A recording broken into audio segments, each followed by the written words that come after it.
പിന്നെ ഇന്നത്തത് ഒരു നളപാചക അച്ഛനാണ് ഇന്ന് നിങ്ങൾക്ക് വേണ്ടിയിട്ട് ഒരു റെസിപ്പി ചെയ്യുന്നത്. ഒരു സാമ്പാർ. പക്ഷേ ആ സാമ്പാറിനൊരു പ്രത്യേകതയുണ്ട്. വൺ ഓഫ് ദി ഇൻഗ്രീഡിയൻറ്റ്, അതൊരു സ്പെഷ്യൽ ഇൻഗ്രീഡിയൻ്റ് ആണ്. എന്താണെന്നറിയോ? അരി. നിങ്ങൾ കേട്ടിട്ടുണ്ടോ?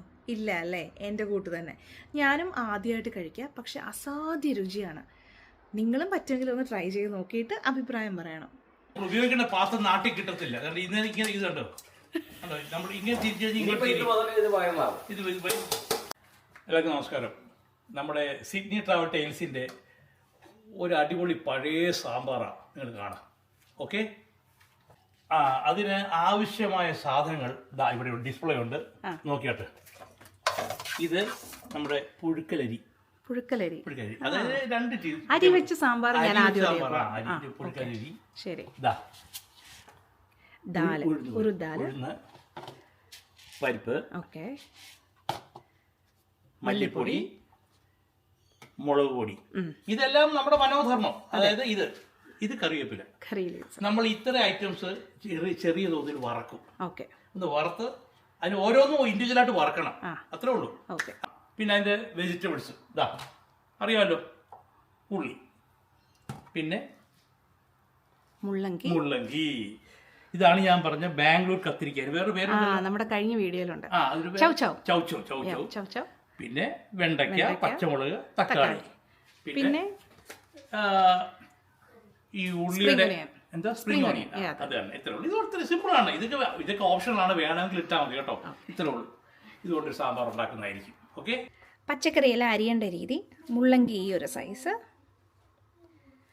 തക്കാളി ഒരു തക്കാളി 4ആയിട്ട്, വെണ്ടയ്ക്ക, പിന്നെ നമ്മൾ മുമ്പേ കണ്ട ചൗ എന്ന് പറയുന്ന നമ്മുടെ ബാംഗ്ലൂർ കത്തിരിക്കായ ഈ ഒരു വലുപ്പത്തിൽ, ഒരു 5 ചെറിയ ഉള്ളി, കുഞ്ഞുള്ളിയല്ല, ഒരു സ്മോൾ സൈസ്ഡ് ഉള്ളി ഈ ഒരു രീതിയിൽ സ്ക്വയർ ഷേപ്പ്, പിന്നെ സ്പ്രിംഗ് ഓണിയൻ, പച്ചമുളക് നെടുക കീറി, നെല്ലിക്ക വലുപ്പത്തിൽ കുറച്ച് പുളി പിഴിഞ്ഞത്.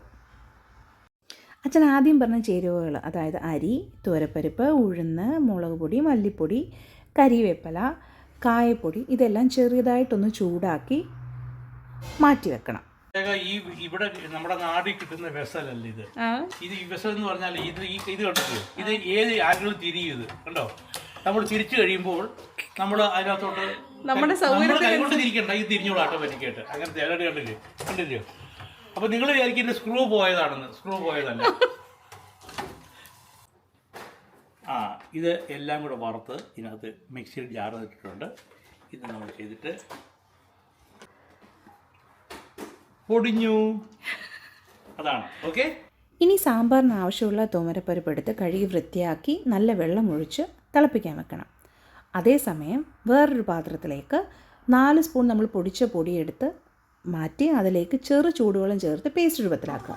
ഇത് കുക്കറിൽ വേവിക്കരുത്. എന്തറിയോ, സാമ്പാറിന് തുവര കുക്കറിൽ വെച്ച് കഴിഞ്ഞാൽ ടേസ്റ്റ് കിട്ടത്തില്ല. ഇപ്പം ഏതാണ്ട് ഒരുവിധമൊക്കെ നല്ലപോലെ ചെറുതായിട്ട് വെന്തിട്ടുണ്ട്. ഈ സമയത്ത് നമ്മൾ ഒരു 1/2 സ്പൂണ്, അര മതി, ഒത്തിരി വേണ്ട, മഞ്ഞപ്പൊടി. ഓക്കെ, ഒന്ന് ഇളക്കുക.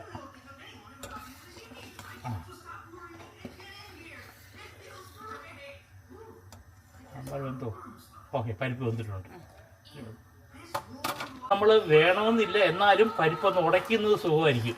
കാരണം അത് കട്ടയായിട്ടിരിക്കും. അപ്പം പരിപ്പ് ഉടച്ചു കഴിയുമ്പോഴേ അതൊരു പ്രത്യേക ഒരു രീതിയിലേ നല്ല ഉടഞ്ഞ് കിട്ടും. എല്ലായിടത്തും ഉണ്ടെങ്കിൽ ചെയ്യുക, അല്ലെങ്കിൽ വേണ്ട. ഇത് ടഫ്ലോൺ മെറ്റീരിയൽ ഉപയോഗിക്കുന്ന ഒരു മത്താണിത്. അതുകൊണ്ട് ഉപയോഗിക്കുമ്പോൾ അത് കുഴപ്പമൊന്നുമില്ല, ടെമ്പറേച്ചറിനെ അത് ബാധിക്കത്തില്ല. ഇപ്പം ഒരുവിധം ഉടഞ്ഞിട്ടുണ്ട്.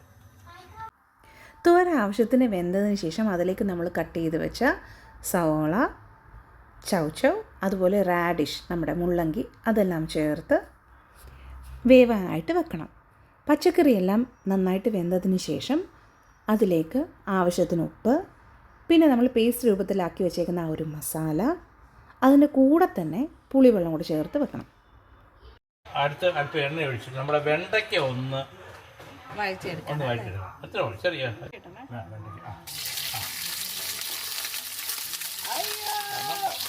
ഇത് നമ്മൾ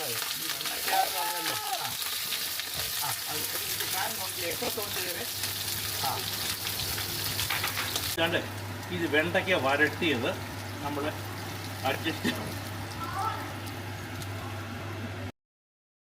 വെണ്ടയ്ക്ക ചേർത്തതിന് ശേഷം നമ്മൾ നെടുകെ കീറിയ പച്ചമുളക്, ടൊമാറ്റോ, അതുപോലെ സ്പ്രിംഗ് ഒനിയനും കൂടെ ചേർത്തു. അങ്ങനെ ഫൈനലി നമ്മൾ ക്ലൈമാക്സിലേക്ക് എത്തിയിട്ടുണ്ട് കേട്ടോ. കടുക് താളിക്കുക, അതിപ്പോൾ എല്ലാവർക്കും അറിയാവുന്ന കാര്യങ്ങളല്ലേ. അതിനകത്ത് കടുകും താളിച്ചു, കടുക്, ഉലുവ, കുറച്ച് ഉള്ളി, കരിവേപ്പില എല്ലാം കടുകും താളിച്ച് ചേർത്തു. അങ്ങനെ നമ്മുടെ സാമ്പാർ റെഡി. പിന്നെ ടേസ്റ്റിന് കുറച്ച് മല്ലിയിലയും കൂടെ ചേർക്കാം കേട്ടോ. പക്ഷേ ഇനി എല്ലാം കഴിഞ്ഞു, ഒന്ന് ടേസ്റ്റ് നോക്കണ്ടേ, എന്നിട്ട് വേണം നിങ്ങൾക്ക് പറഞ്ഞു തരണേ. മോളെ, നീ ഒന്ന് വിലയിരുത്ത്. ചൂട് ആ ആ നല്ല ടേസ്റ്റ് ഉണ്ട് അല്ലേ? സൂപ്പർ. എൻ്റെ യമ്മി.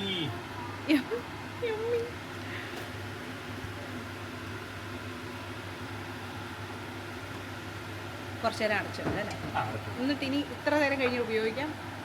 ഇത് ഒരു 6 മിനിറ്റും 17 സെക്കൻഡും. അതിൽ കൂടാൻ പാടില്ല. അല്ല, അതിന് കൂടി അതിൻ്റെ ഡെൻസിറ്റി പോകും.